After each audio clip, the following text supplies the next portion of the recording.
Thanks everyone for coming. Appreciate it. This is my first practice at social distancing, so that's why you're sitting back there. So the board has kind of sat through the quick version of this, but we had a retreat last week. I kind of went through this, so I've tweaked it a little bit, not much. Anybody want to ask questions anytime, feel free to do that.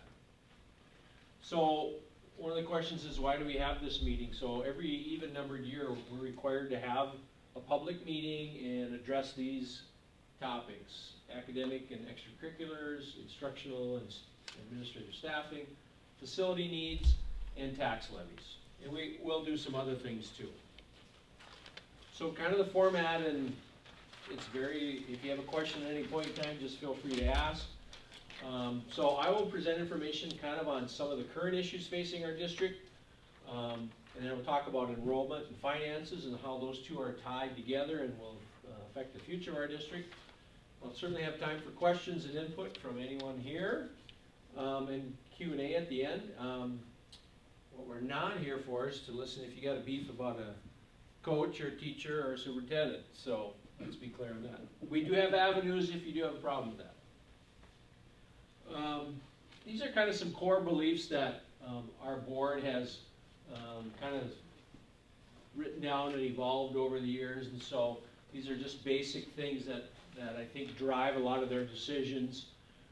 They believe that our job, or one of our jobs, is to provide a high-quality education for all students, be fiscally responsible, and I hope to show you both of those things, I think, later on today, and then educate students in a safe and secure environment. Back in 2014, we did our last strategic plan, and we're more than 5 years out. We're 6 years out, and so just so you know, the board is planning on taking a look at this process again in 2020. So these were the 3 goals that came out of a group of about 40 patrons that were involved in that process. And number 1 was to develop and implement a master plan for buildings and grounds, and that, quite frankly, is how our big project got done. And so it was pretty refreshing that that came from the people. Safety and security, we've done a lot of updates into our cameras and our lock system. We've done active shooter drills. We've done some training, ALICE training. We've done some of those things. And then recruiting and retaining high quality staff is really a challenge. I think we've done a pretty good job of that, but that's not going away. As I looked at the openings tonight, and I know in North Dakota right now there's well over 100 teaching openings, and it's March. Some of the short-term goals that we've talked about, and preschool is really a big part of, I think, that, and we're going to continue to try to push for some additional funding for that. It's funded at a very low level. I want to say this year we're getting like $11,000 or $12,000 for that whole program, so it's based on the numbers of free and reduced kids in that program.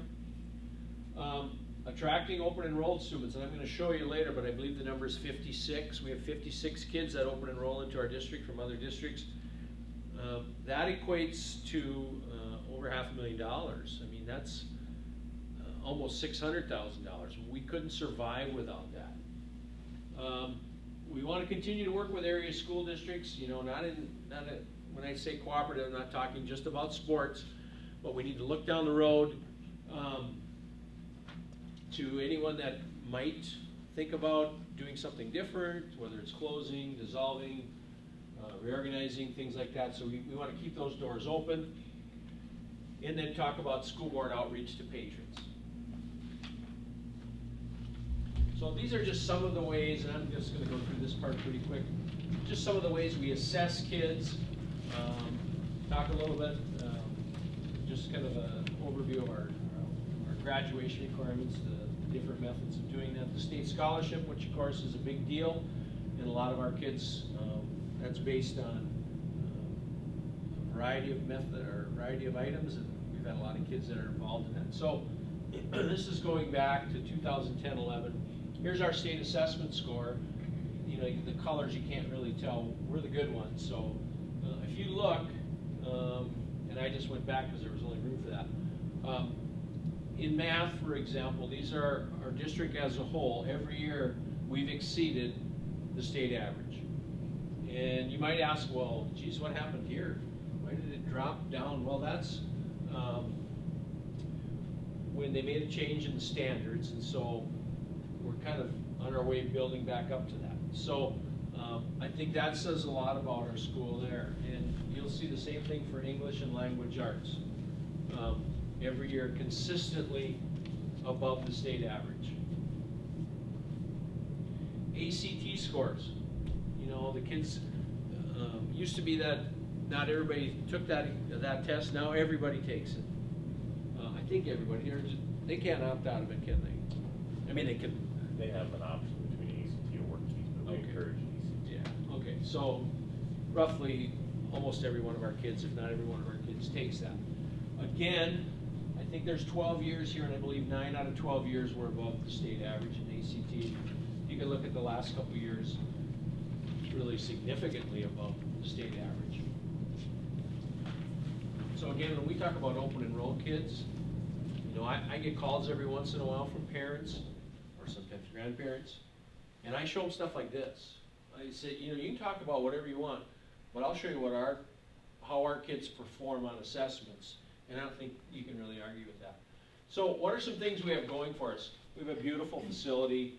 I think we all know that. Our staff is really top-notch. We're really fortunate to have not only the teachers, but the support staff that we do. We've sat in on interviews the last couple weeks, and Donnie brings this up a lot, and he's right, because he's a community member. Our communities love our school. They're very supportive. They think a lot of our school. They take a lot of pride. I think our school board has really put ourselves in a position financially. We've had some issues the last few years, and I give the board credit because they've set us up to be able to weather that storm. You know, we were able to do some projects, one-time expenditure type things before we had to, so we didn't get hit all at once with a big HVAC bill or some other big bill. Just some of the technology. I think we're pretty consistently updating that. I usually sit down with Danny and Jana here in about March or April, and we talk about what we're going to rotate out, what we're going to do new. We do have some things that are starting to show their age that maybe we're going to have to talk about, but for the most part, we're really, I think, ahead of the curve. These are just a list of some of our programs. I'm not going to read them all to you, but I think it's pretty extensive. And some of the things that I think set us apart. Some schools have some of these things. I don't know if a lot of schools have all of these things. We've really tried to focus on communication the last few years, and just here's a list of different ways that we communicate. And a lot of you know, there's a variety of ways here. There's the old-fashioned newsletter, and there's we'll send you a text if you have kids. The parent notification system has, quite frankly, changed how we communicate with our parents. The other thing is we have a lot of, especially elementary teachers, who are use different apps to communicate with their parents, whether it's Remind or something like that, and that has been, I think, a tremendous help. Here's just a look back at about 10 years or so of enrollment, and you know, if you look back to 08-09 to now, the way I would define that is consistency. You know, the lowest one is 393, the highest one is 435. We're right in the middle of that, same place we were 12 years ago. That's pretty good. You know, a lot of the schools around us are facing declining enrollment, and I think that's what's allowed us to maintain our programs and our staff. You know, well, this is just a chart, which maybe shows it a little bit better, or a bar graph. We'll show you again, looking back, actually this goes back to 06, 07. Pretty consistent stuff. I would say this is not ultimately scientific, but I can tell you the next 2 years I'm pretty confident this is what it's going to look like. So we're sitting at 412, and actually that number is more like 415 right now. but I know we had some kids leave again and move in, so I don't know exactly where it is, but it's about that. Looking at next year, we're starting to graduate these smaller classes, this 30, 26, and 20. You can see what's going to happen with our enrollment. So next year, that 38 in kindergarten, that's a pretty hard number because we have 38 kids enrolled in pre-K for next year. So that's great. We need those. But I mean, our enrollment could easily be over 440 in 3 years. And when you talk about 80% of our revenue comes from the state in the form of foundation aid, that's how we're going to get over the hump.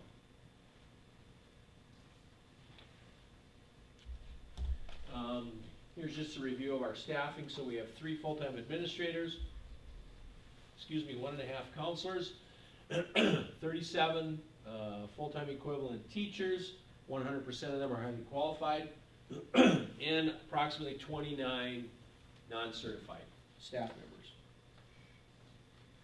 Here's just a review of our revenue going back to 2012 and 13. And you can kind of see when you look at, for example, the difference between 12-13 and 13-14. Why did the local dip that much? Well, that's when the state came in and changed the formula a little bit and started providing property tax relief. And so you can see a good bump in the state. Well, you might go, well, it kept going up, and then you look, it dropped and dropped, and that's where we really hit kind of a snag. We are back on the upswing. We went 3 years of foundation aid at the same per pupil payment. And that was when we were going through, you know, the ag problems and the oil problems, and the state said we're freezing it. Well, that was a pretty hard pill to swallow, and I'll show you a little bit when we get to expenditures how we dealt with that. So this is just a graph to kind of illustrate that, but roughly 80% of our revenue comes from the state. We get a little bit of federal, and then the rest comes from local property tax. So here's our general fund history for the last 14 years, 15 years. So here's where we had reached a point where things were going good. We had money. We had kids. We were able to build up our interim fund to as much as $1.4 million. Well, then you look here, it dropped quite a bit. And there's really 2 reasons. Number one, we really needed to do that, and we were trying to reward our teachers. The other thing we did is we paid off the existing bond from the 2000 building at that point. And so that took a lot of that down. Now, really that's, and if you look at this, we deficit spent $368,000. Well, we could afford to, and we needed to. Now, if you look at the last 3 years, 2 out of those 3 years we've deficit spent, okay? We're gonna deficit spend again this year. We're probably gonna deficit spend again next year. But we've been able to control it to the point, and this is again where I think the board did a nice job, is, you know, we've got enough money, we want this to be 20%. Well, it's at 18%, and that's a percentage of our expenditures. So we're gonna fall below that, and we may get down to 14, 15%. But as I showed with the enrollment, I really think that's gonna rebound in a couple years. This is just a comparison of mill levies in the area. And as you can see, we're towards the top. The S&I, that's sinking in interest, all the ones that have the higher mill levies, for the most part, have a sinking in interest levy, which means they did a project. You know, Grafton built a school. Minto did a big project. Drayton, I think, did a bunch of HVAC things. We obviously did a big project. So that's kind of a comparison. Our 65 mills, so we were at 60 for many years, and 2 years ago, I believe, we raised it to 65 because we had to kind of stop or slow down our deficit spending. And so that 5 mills raised about $70,000 a year, and that kind of was enough to keep us going. Here's a area look at what the average cost per pupil is now. 17-18, that's the latest data I could find. You can see what the state average is, and you can see where we sit now. you can't really compare Fordville Lincoln to us because they're so small. You know, if you have 2 kids in a class, or if you have 15 in a class or 18 in a class, it's going to cost you about the same thing because it's a teacher. So they're, just by the nature of it, going to have a much higher cost per pupil. But I think, and I'll show you in the next slide, I would look more at schools that we compare to size-wise. You can see we do very well. I think this shows the fiscal responsibility of our school board. So what I did is I took a bunch of schools in the eastern half of the state that were kind of about like the same size as us. And you can see, once again, we stack up very well. I mean, you've got 410, and that's from 17-18, so Harvey is at 410, and they spent $2,000 per student more than we did.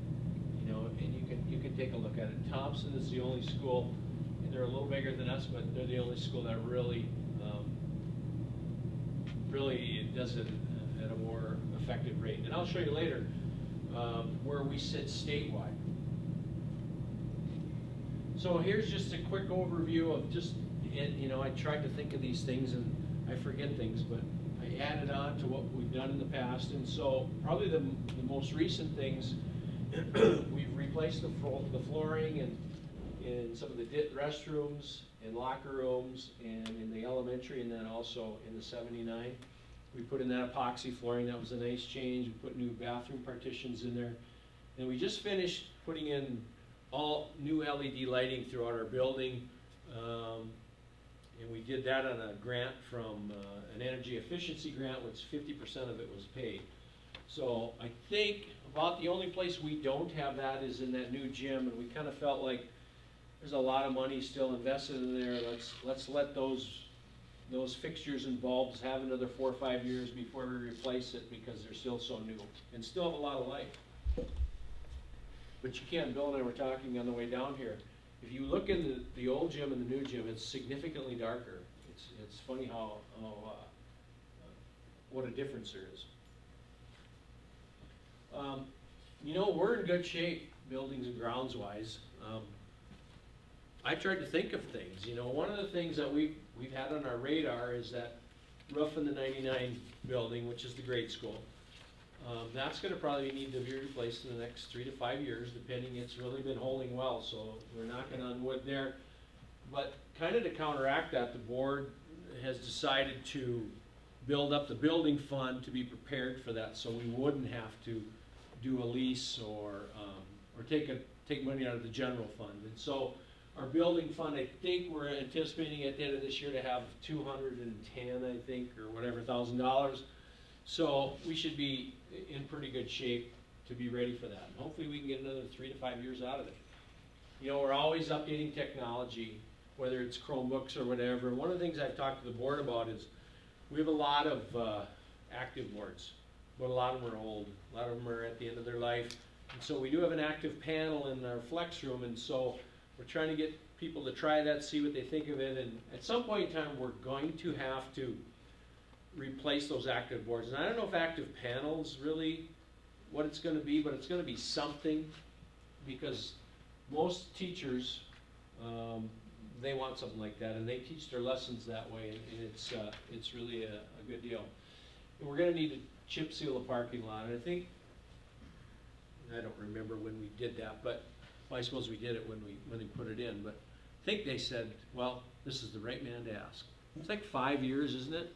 5 to 7 years? 5 to 7, yeah. So we're probably getting to that point, and I don't mean to put you on the spot, but I think when you and I talked, it was probably going to be 20 to 25,000. Does that seem ballparkish, or is that? Yeah.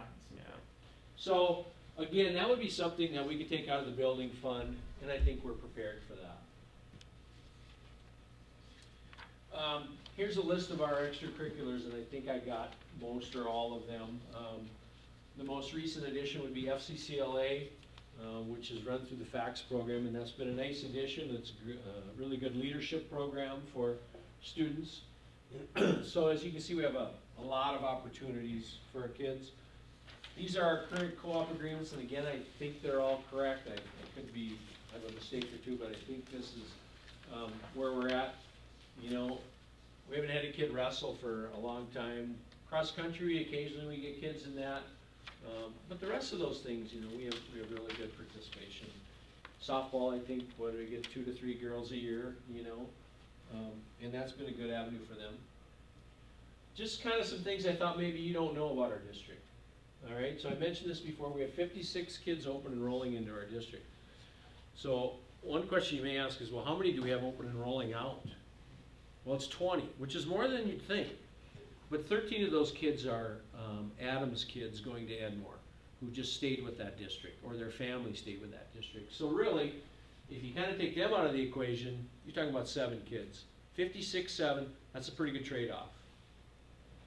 In 1819, we had the 3rd lowest average cost per pupil out of 148 K-12 districts. I think that's pretty cool.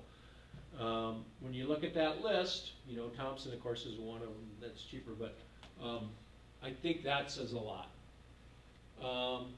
In the last 6 years, our average ACT score was almost a 22, where the state was a little over 20. That's pretty significant. I think that's a big deal. And this is a little antiquated, but it's still, I think, kind of cool that I don't know of a school that was never placed on program improvement, even when they changed the rules. We had some times where we were maybe didn't make adequate yearly progress in a certain section, but we were never placed on program improvement, and that's almost unheard of. Here's some grants, and some of these are pretty old, but I've updated them the best I could. The most recent one, we just got a bus grant for $41,000, and hopefully you get that bus. That's about half. Get that bus in August. We just did another energy efficiency grant. We've done several of those, along with Homeland Security. We're always looking for alternative ways to fund things, and these are just really kind of bigger ones. We do tons of little ones that really help offset some of our costs and help us get things in our building that we maybe couldn't afford to do. So what are the challenges that lie ahead? I said it before, recruiting and retaining quality teachers and staff is huge. We're dealing with resignations, we're dealing with young people for the most part that maybe Park River isn't their first choice in the world, so we work pretty hard to get them here. One of the things we've done is to add that tuition assistance program, and that's had some success in keeping those people here. I think we need to be prepared for state funding problems. In a state that is so heavily connected to ag and energy, it's not ever going to be like this. It's going to be like this, and so I hate the term perfect storm, but really when we're having those problems, it was a perfect storm. Ag and oil, and then we were also coming down from our reorganization high, where we got an incentive to reorganize, and those things all went away. And that all happened at the same time. So that was really problematic for us. So I think we need to do a better job of being prepared for that. I don't know when it's going to happen, but it'll happen. Our world is changing at such a rapid pace. I think we need to continue to be willing to change at a rapid pace and look at alternative ways and alternative ideas. Status quo is just not, it just doesn't work. Safety and security is always huge. We've done a lot of things to keep people out of our building per se and to monitor our building, but we need to always do more. And the reality is, somebody really wants in, they're probably going to find a way. But we need to minimize those opportunities. And really a big part of it is supervision and monitoring kids and monitoring social media, some of those kind of things. And then enrollment, a huge part of our funding is tied to enrollment. Like I said, 80% is foundation aid. We need to continue to do that. And how do we do that? You got to keep being a good school. You got to keep having good test scores. You can't just wait for a school to close and say, well, we'll get some of those kids. We need to get them before they close. We need to show them that this is a good place for their son or daughter, and and convince them that they should be here. All right. Any comments or questions? Do I get to ask a few? You get to ask all you want. I'll ask you one. So when you guys look at technology, it's always a big concern nowadays at any age. How do you find the right balance? Or what do you guys do when you're looking at different options out there to find the right balance for kids? Because obviously technology seems like it's taken over everyone's lives and it's getting almost to the point where it's too much. But you need to do it because that's where the world's going. But is there, when you guys are looking at all the new things out there, is there a process you go through just to make sure that, you know, it's a good fit, we're not having people on a screen all day long doing stuff? I mean, how does this Well, work I with think that? the best way to kind of address that is we try to let our, expose our staff to ideas that are alternatives to just screen time. You know, I know when we had our January in-service, one of the sessions was on a movie called Screenagers, and it talked a lot, and we had a lot of teachers that went to that. Yeah, it's hard to find that balance, and it's going to be different in pre-K versus 10th grade, you know. To be honest, I don't know that we spend a lot of time. We try to share information with our teachers and let them make that decision. We focus a little bit more on maybe what is the most, or what is the best avenue to educate kids.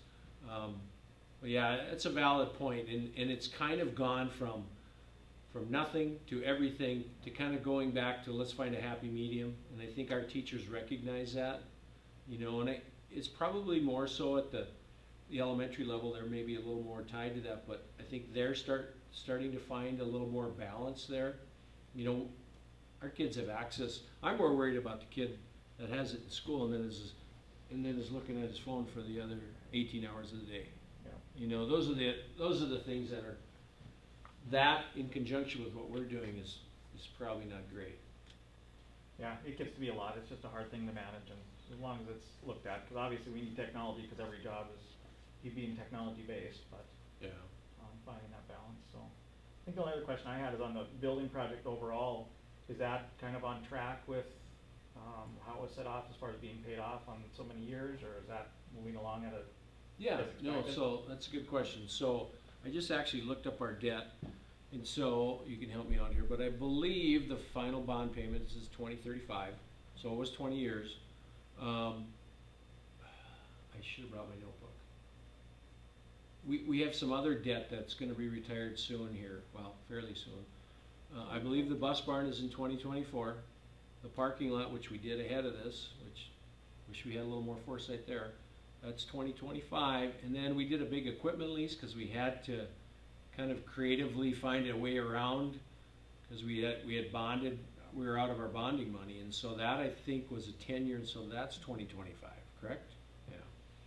So yeah, we're in good shape there. I mean, in a perfect world, it'd be like the last one, we paid it off early. Yeah, I don't know if that's gonna happen right now. Sure. So. Well, I just like to say too, I'm on the Aggie Boosters, and we just hosted a 5-on-5 basketball tournament this last weekend. We had 34 teams here. In the setup that you have right now in the school with the gyms, how they are, with that big hallway entrance when you come in, how the concessions are set up, and just everything like that. We had well over 1,000 people in and out of here that day for that tournament, and it worked extremely well. Yeah. And we've got a lot of good compliments and feedback from people that were here, so Yeah. it's very nice to have the facility to be able to. Yeah, we're really lucky, and you know, I feel kind of good when teams like Thompson show up and they go, "Wow, you know, this is your second gym," and or North Star came and she goes, "Can we borrow this gym from you?" And you know, I mean, and you know, there wasn't an accident. You remember the other gym, right? What an awful thing that was. We made sure, when I say we, the board and I and whoever else was involved, we're not going to settle in some issues, because we knew what a big deal that was. And now we take it for granted, but we do have a beautiful facility. We got room, you know, we can actually do things, and yeah, we're very fortunate. And when we have interviews, or when people from the outside come in, they're like, "Wow, you really have a beautiful school." And you know, we interviewed this week a couple people, young people, and they're like, "Wow, I didn't even know you had a school like this." And it's like, it's pretty neat, you know. It was pretty. you know, pretty good to hear, so. Roberta, any questions, comments? Okay, anybody else? All right, well, that's all I have. Thank you for coming. Appreciate everything you do to make Park River area a great place for kids. If you have any questions, give me a call. Thank you.